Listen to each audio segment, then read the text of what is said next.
హల్లెలూయా. ఆశ్రయుడా నా యేసయ్య, స్తుతి మహిమ ప్రభావము నీకేనయ్యా.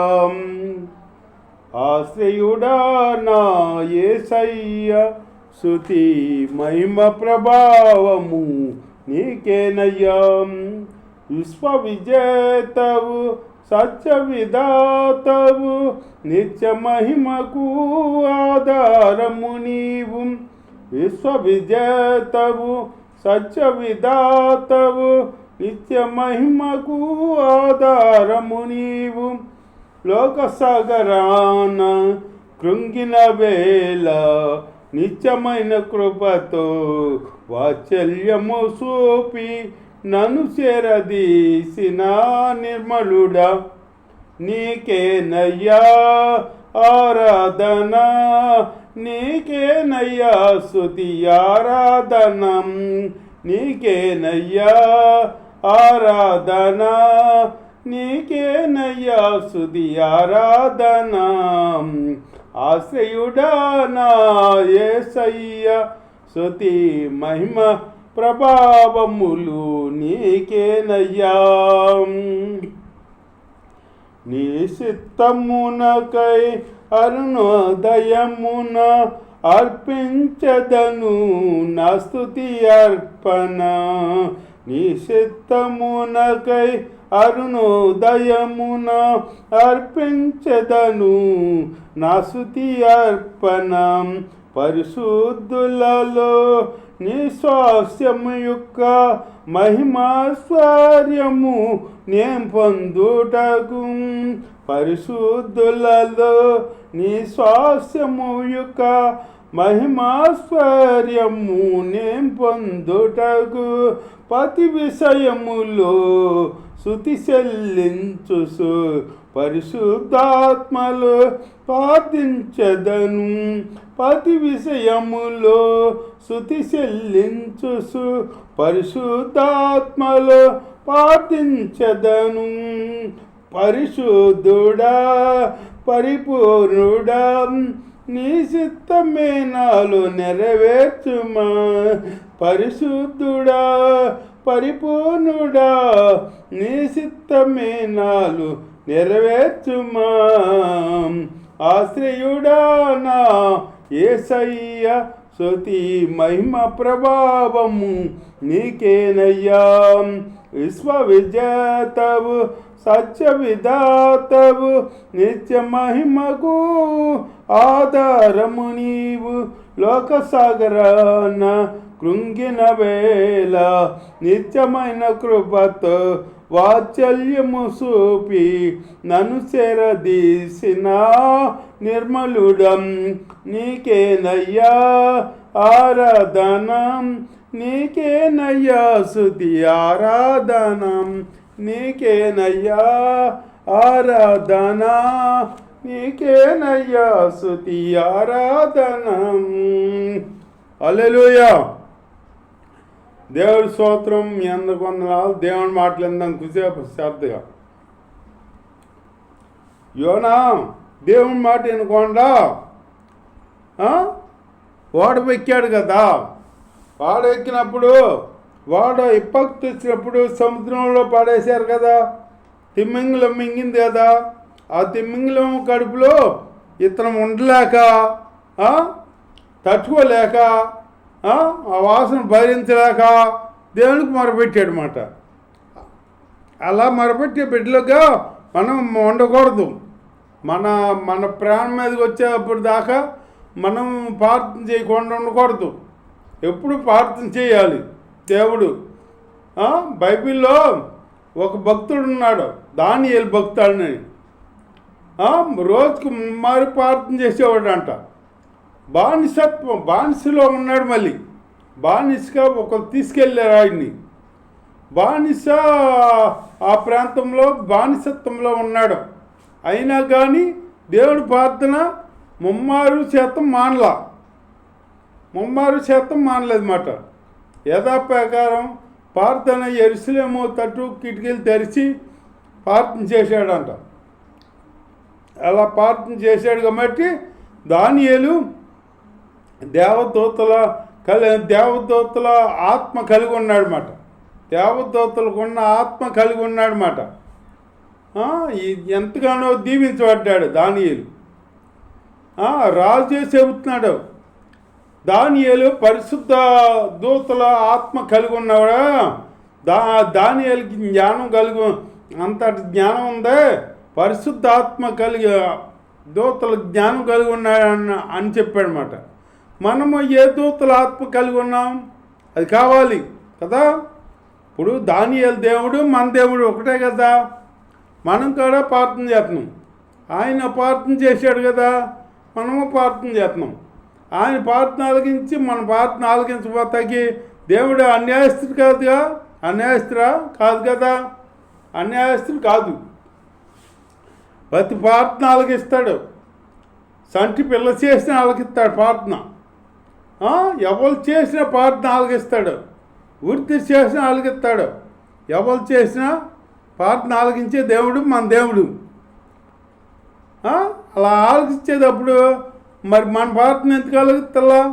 మన ప్రార్థన ఆలకించి మనక్కడ దేవదూతలకు ఉన్న జ్ఞానం ఇవ్వచ్చు కదా.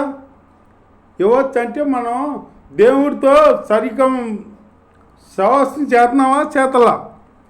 ఎప్పుడో గుర్తొచ్చేప్పుడు ప్రార్థన చేస్తున్నాం, ఏదో గుర్తొచ్చేప్పుడు అన్నం తినేటప్పుడు పడుకునేటప్పుడు ఇంకేదైనా అవసరం వచ్చి మనకు జ్వరం వచ్చినప్పుడు ప్రార్థన చేస్తున్నాం అన్నమాట. మనకు ప్రాణం మీద వచ్చినప్పుడు అప్పుడు ప్రార్థన. మంచిగా ఉంటే ప్రార్థన లేదు. అట్లాగా మంచిగా ఉన్నప్పుడు ప్రార్థన చేయాలి. దాన్ని మరి ప్రార్థన చేసాడంట. చేశాడు కాబట్టి సింహాల బోన్లో వేసినా కానీ ఆ బానిసలో ఉన్నాడు కదా, వాళ్ళు వచ్చి ఏంటి నువ్వు ప్రార్థన చేస్తున్నావు, రాజుకి దండం పెట్టమంటే పట్టకుండా ప్రార్థన చేస్తున్నావు నువ్వని సింహాల బోన్లో వేయించాడు. సింహాల బోన్లో ఏంటే ఆ సింహాలు దానియేలు చుట్టూరు అట్లా కూర్చున్నాయి కానీ దానియేలు ఏమనలేదు, ఏం చేయలేదంట. ఎందుకని చేయలే? ప్రార్థన చేసేవాడు దానియేలు. ప్రార్థన పరుడు కాబట్టి దానియేలుని ఏం చేయలేదన్నమాట. అట్లాగే మనం కూడా మరి ప్రార్థన చేసి దేవుడు పొందుకోవాలి, పొందుకునే బిడ్డలుగా ఉండాలి. అంతేగాని గుర్తించేప్పుడు ప్రార్థన చేస్తాం, ఊరు వెళ్ళేటప్పుడు ప్రార్థన చేస్తాం, లేకపోతే ఎక్కడికైనా బయటకు వెళ్ళేటప్పుడు నాకు కాపుదాలు ఉంచి అని ప్రార్థన చేస్తాం. ఇది కాదు ప్రార్థన. మనం నష్టం వచ్చినప్పుడే కాదు, మనం సంతోషం ఉన్నప్పుడు కూడా ప్రార్థన చేయాలి. బైబిల్లో ఒక ఆవిడ ఉందంట. ఒక ఇల్లుంటే ఆవిడకి దెయ్యం పట్టిందంట. దెయ్యం పడితే వీళ్ళు ఎంత ప్రార్థన చేసినా పోతలేదంట. పోకపోతే ఒక పెద్ద పాస్టర్ గారిని తీసుకొచ్చి ప్రార్థన చేపించారంట. చేపిస్తే ఆ దెయ్యం వాళ్ళు వదిలిపోయి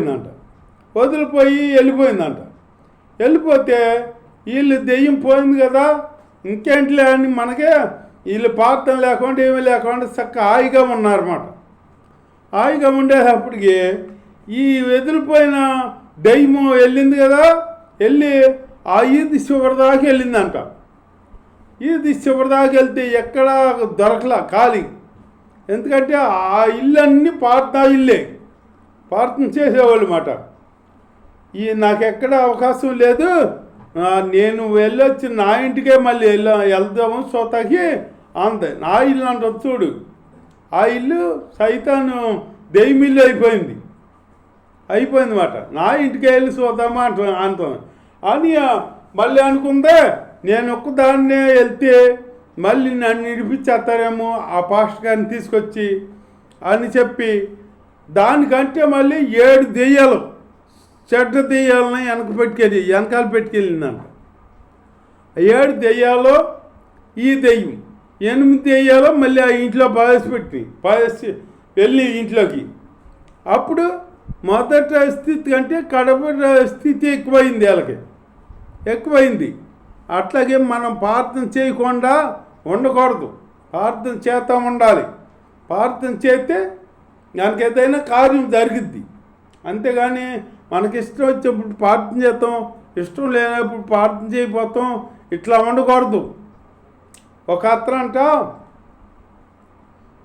అతనికి తండ్రికి కొడుకు ప్రార్థనకి వెళ్తున్నాడు. తండ్రికి అంటే చేతబడి చేశారని ఎవరో చేతబడి చేశారని తెలిసిందంట.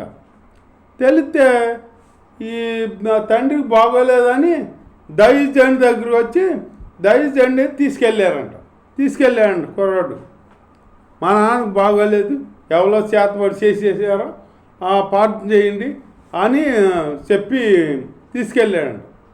తీసుకెళ్తే ఈ దైవజనుడు వెళ్ళి ప్రార్థన చేస్తే ఆ ఇంట్లో ప్రార్థన చేస్తే ఇంటి చుట్టూరు గీత గీసినట్టు ఉందంట. ఏంటి ఇంటి చుట్టూరు గీత గీసినట్టు ఉంది అని ప్రార్థనలోంచి లేచి వెళ్ళి బయటికి వెళ్ళి చూశాడంట. నిజంగానే గీత గీసి ఉందంట. అప్పుడు ప్రార్థన చేసి దైవజనుడు అడిగితే దేవుడు చెప్పాడంట, ఈ ఇంట్లో నన్ను నమ్ముకున్న బిడ్డ ఉన్నాడు, అందుకే నేను ఇంటి చుట్టూరు రక్తంతో కంచి వేశాను, రక్తంతో నేను గీత గీశాను, ఎవరు లోపలికి వెళ్ళి తగిలేదు, రక్తంతో కంచి వేశాడనమాట దేవుడు. అట్లా రక్తంతో కంచి వేసే అనుభవం కలిగి ఉండాలి మనం. ప్రార్థన చేస్తే ఆయన మనకి చుట్టూరు కంచు ఆయన వేస్తాడు, అట్లా ఉండాలన్నమాట. అప్పుడు ఈయన ప్రార్థన చేసి ఈయనకి బాగోవాలని ప్రార్థన చేసి వెళ్తే ఈయన వెళ్ళాకంట ఆ చేతబడి ఎవరైతే చేశారో వాళ్ళ ఇంట్లో ఆ పెద్ద ఆయన చచ్చిపోయాడంట. రివర్స్ అయిపోయింది. మరి దైవజనుడు వచ్చి ప్రార్థన చేశాడు కదా. ఇప్పుడు దేవుడు ప్రార్థన ఎదుట ఏది నిలవలేదు. ప్రార్థనలో ఉన్న పవర్ అట్లాంటిది. దేవుడి స్తోత్రం, హల్లెలూయా. అట్లాగే మన ప్రార్థన చేస్తూ నిత్యం ఉండాలి. ఇక్కడ నిత్యం ప్రార్థన చేయకుండా ఉంటే ఈ దెయ్యాలు ఒక దెయ్యం వెళ్ళి 7 దెయ్యాలు అటు ఎంత పెట్టుకుని అట్ట వచ్చింది, అట్ట వస్తాయి మాట. అట్ట వచ్చే స్థితి మనం తెచ్చుకోకూడదు మాట. ముందు నుంచే ప్రార్థన చేసుకుంటూ ఉండాలి. నీ ప్రార్థనని నీ కుటుంబానికి రక్షణ, నీ బిడ్డలకు రక్షణ, నీకు రక్షణ. నువ్వు ఇంటి యజమానురాలు ప్రార్థనా పరిలై ఉండాలంట. అసలు అది పిల్లలకి కంచి కాపుదల ఉంటుంది. ఇప్పుడు ఏంటంటే అందరూ అంతటా రక్షణ పొందాలని దేవుడు ఆజ్ఞాపించాడనమాట. అందరూ ఎవరో రక్షణ అవుతాయి. తల్లి పిల్లే కాదు, పిల్లల కాడ రక్షణ పొంది వాళ్ళ ప్రార్థన వెళ్తాయి, వీళ్ళ ప్రార్థన వెళ్తాయి. ప్రార్థన చేస్తేనే నువ్వు రక్షించబడతావు, లేకపోతే రక్షించబడలేవు. దేవుడు వదిలేస్తాడు. దేవుడు వదిలేస్తే నీ పని ఏంటి? ఏదన్నా వచ్చిందనుకో, దేవుడు వదిలేసాడు అనుకో, నిన్ను ఎవరు కాపాడలేరు. ఇక దేవుడు ఆధీనంలో ఉన్నావు అనుకో, దేవుడు దాన్ని తొలగించేస్తాడనమాట. దేవుడి స్తోత్రం. అలా దేవుడి కాపుదలలో ఉండాలి మనం. కాపుదలలో ఉంటే కాపాడబడతాం. అలా జీవితం మనం జీవించాలి. అంతేగాని జ్ఞాపకం వచ్చినప్పుడు ప్రార్థన చేస్తాం, జ్ఞాపకం రానప్పుడు ప్రార్థన చేయకుండా మానేస్తాం. ఇట్లా ఉండకూడదు. నిత్యం ప్రార్థన చేయాలి మనం. నిత్యము దేవుణ్ణి ఆరాధించుకోవాలి, గణపరుచుకోవాలి. అది ముఖ్యమైంది. తర్వాత ఏదైనా దేవుణ్ణి గణపరుచుకోవాలన్నమాట. దేవుణ్ణి కనపరుచుకుంటే దేవుడి కాపుదల ఉంటుంది మనకి. ఏ అపాయం రాదు. ఏ అపాయం వచ్చినా ఆయన తప్పిస్తాడు. కీర్తన గ్రంథంలో ఉంది 91వ కీర్తనలో సర్వోన్నతుడి సాటి ఉండాలంట మనం. సర్వోన్నతుడి సాటి ఉన్నవాడు, సర్వశక్తిని విశ్రమించేవాడు, వాడికి ఏ అపాయం ఉండదు అంట. ఏ భయం ఉండదు. ఇక మనకు దేవుడి కాపుదల ఉందిగా, తండ్రి కాపుదల ఉందిగా, మనకింతకు భయం ఎందుకు? ఇంకా అట్లాగే మనం ఆయన్ని ప్రార్థన చేసుకుంటూ ఆయనలో ఆయన కాపుదల పొందుకుంటూ మనం జీవించాలి. అలాంటి జీవితం దేవుడు మనకు అనుగ్రహించుగాక. ఆమె